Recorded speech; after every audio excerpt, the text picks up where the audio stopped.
Bonjour à tous, aujourd'hui sur La Ruche Média, je suis avec Manon Brèche. Bonjour. Comment allez-vous? J'espère que le public qui nous regarde va bien. Et vous, comment allez-vous avant la sortie d'un film exceptionnel? Alors, comment aller mal avec ce genre d'introduction? Voilà. Vous me direz, s'il vous plaît. Ouais. Je vais tellement bien. C'est un bonheur d'être ici pour porter un film comme celui-ci et pouvoir échanger de manière si réfléchie, si passionnée, si honnête sur ce sujet-là.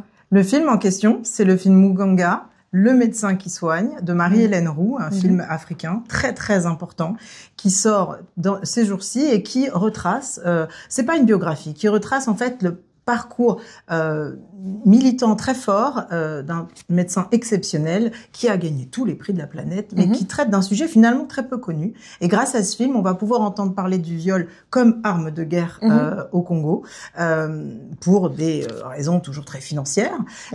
Et Marie-Hélène Roux a repris une partie de la vie de ce médecin, aidé par un médecin belge Guy Bernard Cadière. Guy Bernard Cadière, qui était en réalité avec son fils sur le terrain. Ouais. Et votre rôle a été créé pour justement que nous puissions comprendre ce qui se passe dans ces territoires parce qu'on n'y connaît pas grand-chose en réalité.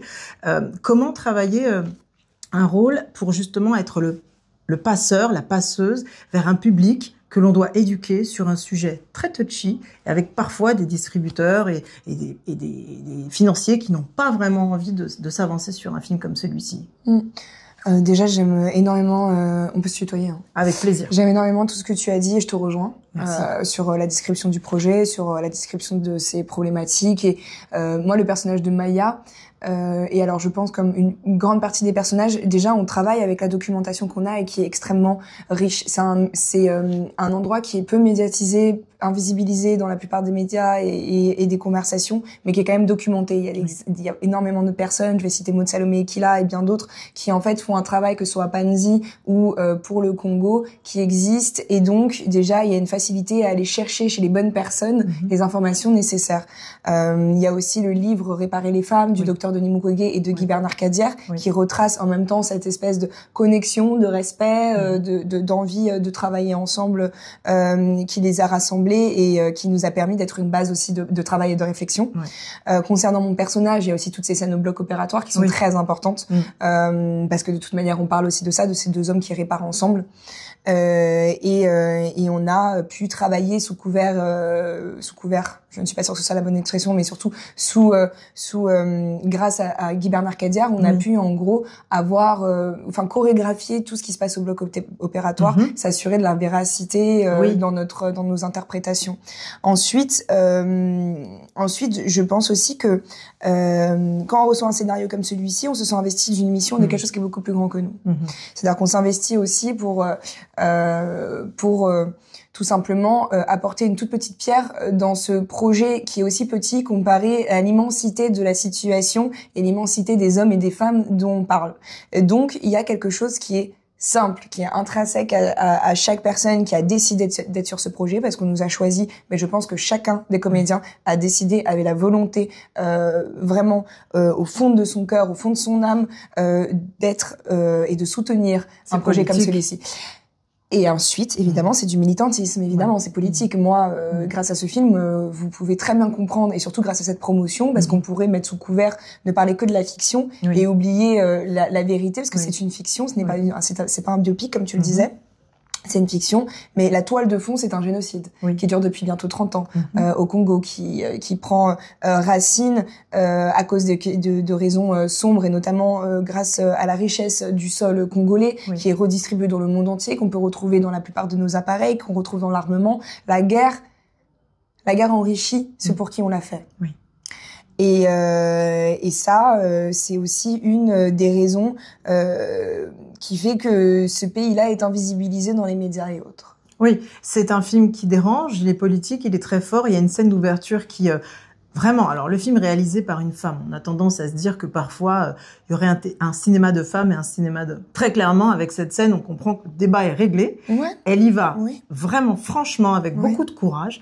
Et il y a comme ça, dans ce film, une envie de réveiller peut-être plus fort que pourrait le faire un documentaire, en convoquant justement la connaissance des uns et des autres et la méconnaissance d'un public qui aimerait avoir ce type d'information.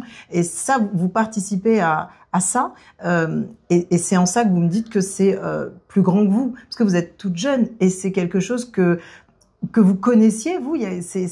Vous aviez des renseignements sur cette guerre qui dure depuis 30 ans, sur ce génocide. Et jamais j'aurais pu mettre les mots que je suis en train de mettre aujourd'hui. Il y a 4 ans, il y a 4 ans là-dessus. Mais jamais. L'art éduque. Mais bien sûr, l'art éduque, et je crois parce que c'est ce que je disais, il y a de la documentation là-dessus, il y a des documentaires qui ont été faits, il y a des choses, mais c'est le retour aussi qu'on a de spectateurs qui sont aussi déjà éveillés à ce sujet-là, c'est-à-dire que l'art éduque, mais c'est aussi, évidemment, moi, ma foi profonde, c'est que la fiction fait qu'on se plonge dans quelque chose qui nous rentre dans le corps, dans la tête, dans l'âme, dans les yeux, dans les oreilles, c'est un truc qui nous prend à 100%. Le découvrir au cinéma, c'est aussi évidemment être enfermé d'entre 4 murs, coupés de nos portables, de toute autre chose. Donc, je souhaite à tout le monde de pouvoir le découvrir au cinéma, et c'est pour ça qu'on vous invite à partir du 24 septembre à vous y rendre. Mais ce film aura aussi une vie après, j'en suis sûre. Mais bon, quand même, c'est un luxe, en fait, je pense, de le découvrir de cette manière-là. Évidemment, c'est une arme de propagande, et c'est pour ça que je pense aussi que le bonheur que j'ai, et que je te disais au début de cet entretien, le bonheur que j'ai en fait à dialoguer pendant cette promotion autour de ce sujet-là, c'est que c'est beaucoup plus grand que moi, et je pense qu'en tant que comédienne, je me sens vraiment bénie, et d'avoir pu en fait au-delà juste de jouer pour me faire du bien, pour peut-être plaire à un réalisateur, à un style de cinéma, à un public. Là, j'ai joué pour ces gens. J'ai joué pour vous, mais j'ai joué aussi pour les femmes qu'on n'entend pas et qu'on n'entendra jamais, et qui continueront d'être invisibilisées, tues et violées, parce que ce film n'arrangera rien, mais il peut en tout cas toucher votre conscience, toucher votre intérêt, faire en sorte que vous vous renseigniez, faire en sorte que vous soyez conscient de ce qui se passe, de pourquoi, de comment agir pour ceux qui ont envie d'agir. Et ça, c'est peut-être, j'ai pas envie de dire n'importe quoi, parce que tout à chacun... chacun pose sa sensibilité où il veut. Je sais pas si un jour je me sentirai à nouveau honorée, et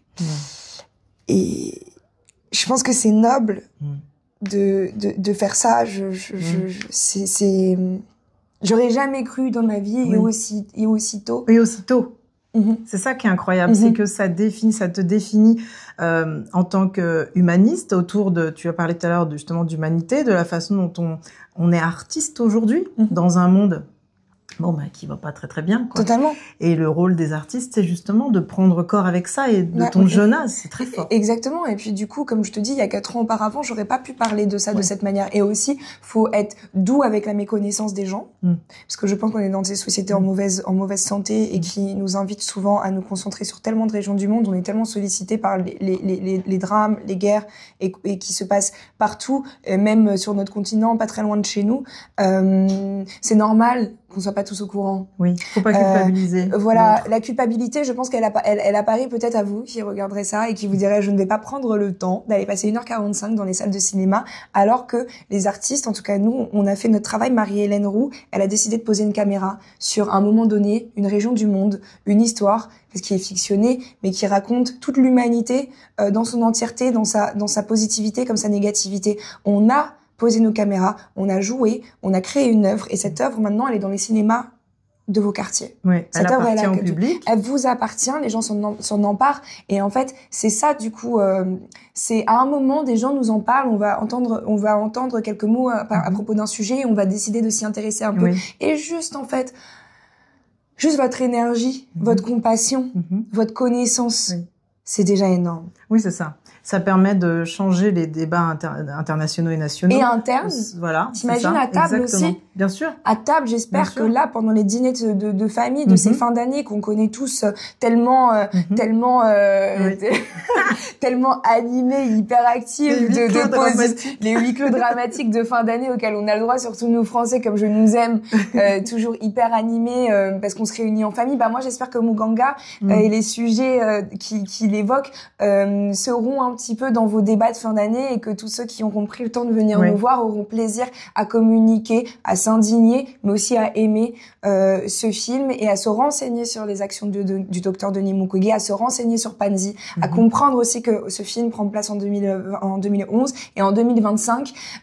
C'est une situation qui a empiré. Le Sud Kivu, Bukavu sont des régions du monde qui sont de nouveau des endroits occupés par des milices et autres.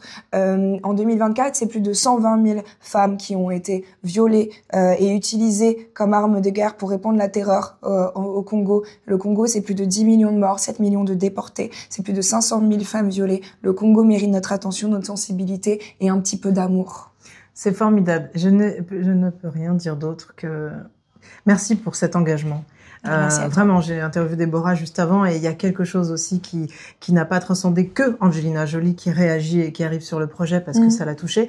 Ça va toucher tous ceux qui ont un cœur et on est nombreux à en avoir un. Ouais. Donc merci pour ça parce que voilà, ça permet de se recentrer sur des sujets dont les médias ne s'approprient plus l'envie de parler. L'envie, c'est une question de volonté. Totalement. Voilà. Donc, merci à toi. Je suis ravie. Merci. La Ruche Média soutient fortement ce film qui sera en salle le 24 septembre. Allez-y en courant. Merci. Merci beaucoup, Manon. Merci à toi. Merci.